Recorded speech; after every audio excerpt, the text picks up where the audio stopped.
Shankar life science అకాడమీకి స్వాగతం. ఈరోజు మనం ఈ వీడియోలో ఎండోస్పోర్ స్టెయినింగ్ గురించి నేర్చుకోబోతున్నాం. ఈ ఎండోస్పోర్ స్టెయినింగ్కు ఇంకొక నేమ్ ఏంటంటే షెఫర్ అండ్ ఫుల్టన్ మెథడ్. ఓకే, ఎందుకంటే ఈ సైంటిస్టులు దీన్ని డెవలప్ చేస్తారు కాబట్టి వాళ్ళ పేరు మీద షెఫర్ అండ్ ఫుల్టన్ మెథడ్ అని చెప్పేసి అంటారు. సో ఈ ఎండోస్పోర్ స్టెయినింగ్లో కూడా మొదటి స్టెప్ ఏంటంటే ఇక్కడ దీంట్లో ఫస్ట్ మనం స్మియర్ ప్రిపేర్ చేసుకోవాలి. Smear preparation and heat fixation. దీనికి వాడేటువంటి కల్చర్ ఏదంటే బ్యాసిల్లస్ స్పీషీస్ సంబంధించినటువంటి ఓవర్నైట్ కల్చర్ను స్టెయినింగ్ కోసం ఉపయోగిస్తాం. ఓకే, సో ఈ స్మియర్ ప్రిపరేషన్ తర్వాత హీట్ ఫిక్సేషన్ గురించి నేను ప్రీవియస్ వీడియోలో చెప్పాను, ఒకసారి మీరు దాన్ని వాచ్ చేయండి. దీంట్లో ఫస్ట్ మొదటగా స్టెప్ తీసుకుంటే వాడేటువంటి డై ఏది అంటే ప్రైమరీ స్టెయిన్, దాన్నే మాల్కెట్ గ్రీన్ అంటారు. ఇది strong basic dye. Okay, so ఈ డై అనేది మనం ఏదైతే స్మియర్ ప్రిపరేషనమో దాని మొత్తాన్ని కవర్ చేస్తూ మనం డైని వేయాలి. తర్వాత ఈ యొక్క స్లైడ్ను మనం ఏం చేయాలంటే వాటర్ బాత్ పైన పెట్టేసేయాలి అండర్ స్టీమ్కు, ఎందుకంటే ఇది యాక్ట్ యాజ్ ఏ మార్డెంట్. ఓకే, మార్డెంట్ అంటే తెలుసు కదా, ఆ డై అనేది లోపలికి పెనిట్రేట్ కావడానికి. ఎందుకంటే when you are heating the slide, అందులో ఉన్నటువంటి whatever the bacterial endospores are present, the pore will be opened. So ఏమవుతుంది, ఆ ఎండోస్పోర్ పైన ఉన్నటువంటి పోర్స్ అనేవి ఓపెన్ అయ్యి ఆ స్టెయిన్ అనేది లోపలికి పెనిట్రేట్ అవ్వడానికి ఫెలిస్టేట్ కనిపిస్తుంది అన్నమాట. ఓకే, దానికి అవకాశం కల్పిస్తుంది. అయితే స్టెయిన్ లోపలికి పెనిట్రేట్ అవ్వడానికి ఉపయోగపడుతుంది ఇది హీటింగ్ అనేది. అందుకోసం దీన్ని ఏం చేస్తాం, ఒక 5 to 10 minutes వరకు హీట్ చేస్తాం. So during this heat time లోపల ఆ స్మియర్ మొత్తం కూడా డ్రై కాకుండా ఆ డైని మనం పైనుంచి వేస్తూ ఉండాలి.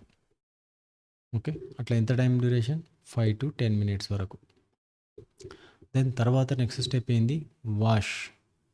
దేంతో, డిస్టిల్ వాటర్ తోటి వాష్ చేయాలి. వాష్ చేసడం ఇది ఇప్పుడు ఏమవుతుంది, యాక్ట్ యాజ్ ఇది డీకలరైజర్గా మారుతుంది అన్నట్టు.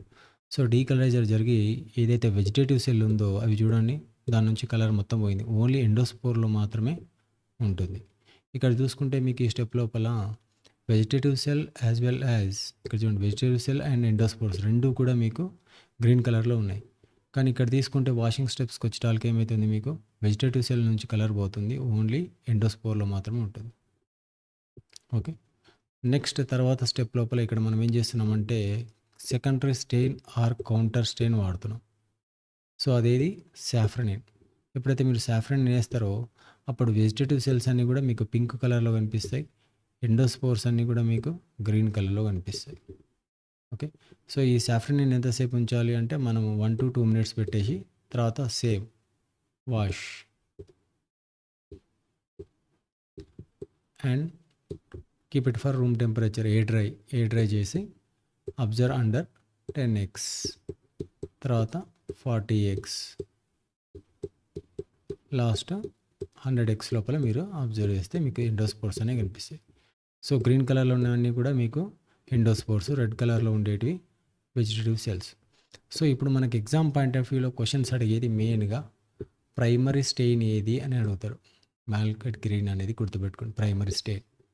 సో ఎండోస్పోర్ లోపల డీకలరైజర్ ఏంటిది అంటే ఇథనాలా, మిథనాలా, తర్వాత వాటర్ అంటాడు. కాబట్టి ఇక్కడ గుర్తుపెట్టుకోవాల్సింది water act as a డీకలరైజర్.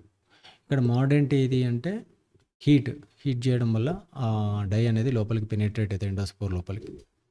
Next secondary strain ఏది అంటే సాఫ్రనిన్. ఇవి మెయిన్గా క్వశ్చన్స్ అడుగుతాడు. తర్వాత స్పోర్ ఏ కలర్లో కనిపిస్తుంది, తర్వాత వెజిటేటివ్ సెల్ ఏ కలర్లో కనిపిస్తుంది అనేది మెయిన్ ఎగ్జామ్ పాయింట్ ఆఫ్ వ్యూలో ఇంపార్టెంట్ పాయింట్స్.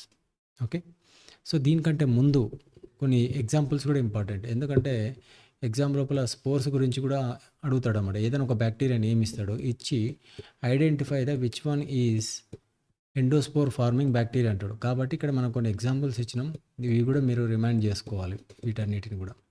ఓకే, అదేవిధంగా ఇంకొక క్వశ్చన్ దేనిపైన అడుగుతాడంటే ఎందుకు స్పోర్స్ అనేది హీట్ రెసిస్టెంట్ ఉంటుందని అడుగుతాడు. ఎందుకంటే దాని సెల్ వాల్ ఏదైతే ఎండోస్పోర్ కొటెక్స్ ఏదైతే ఉందో, సో దాని లోపల ఏముంటుందంటే మీకు కాల్షియం అండ్ డిపికుల్నిక్ యాసిడ్ అని తోటి తయారై ఉంటుంది, కాబట్టి దానికి హీట్ రెసిస్టెంట్ ఉంటుంది.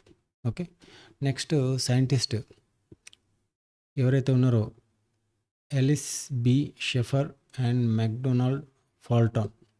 ఈ ఇద్దరు సైంటిస్టులు కనిపెట్టారు కాబట్టి దీనికి షెఫర్ అండ్ ఫాల్టాన్ మెథడ్ అని చెప్పేసి కూడా అంటారు. కాబట్టి ఈ పేరు కూడా ఇంపార్టెంట్. ఓకే. ఇంకొక ఇంపార్టెంట్ పాయింట్ ఏంది ఎండోస్పోర్ నుంచి అంటే, under which condition bacteria will produce endospores అని క్వశ్చన్స్ అడగవచ్చు. అప్పుడు దాంట్లో ఆప్షన్లో చూడాలి మనం. ఫస్ట్ ఆప్షన్ ఏది, న్యూట్రియంట్ డిప్లిటేషన్. న్యూట్రియంట్స్ అయిపోయినాయి అనుకోండి, ఆ సిచ్యువేషన్ లోపల ఏం చేస్తుంది అంటే కార్బన్, నైట్రోజన్, ఎసెన్షియల్ న్యూట్రియంట్స్ ఏవైతే మీడియా లేవో అప్పుడు ఏం చేస్తుంది, ఎండోస్పోర్ ఫార్మేషన్కు ఛాన్స్ ఉంటుంది. అది first. Second point, environmental stress. So ఏ స్ట్రెస్ కండిషన్ లోపల అది అంటే అది హీట్ కానీ, తర్వాత డ్రై కండిషన్ అంటే డెసికేషన్లు కానీ, రేడియేషన్ కానీ, టాక్సిక్ కెమికల్స్కి ఎక్స్పోజ్ అయినప్పుడు బ్యాక్టీరియల్ సెల్ అనేది ఎండోస్పోర్ ఫార్మేషన్ చేస్తుంది. అది సెకండ్.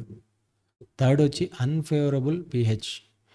ఓకే. బ్యాక్టీరియా ఏం చేస్తుంది, జనరల్గా ఒక ఫ్లాస్క్లో గ్రో చేస్తున్నాం, బ్యాక్టీరియా దాంట్లో ఉన్నటువంటి ఫుడ్ మొత్తం యూటిలైజ్ చేసుకున్నది. అప్పుడు బ్యాక్టీరియా ఏం చేస్తుంది, మెల్లగా దాంట్లో న్యూట్రియంట్స్ అయిపోయి దాని యొక్క ప్రొడ్యూస్ చేసే సెకండరీ మెటాబోలైట్స్ వల్ల దాని యొక్క pH అనేది చేంజ్ అవుతుంది. అప్పుడు ఏం చేస్తుంది అది, it will start trigger the స్పోర్లేషన్.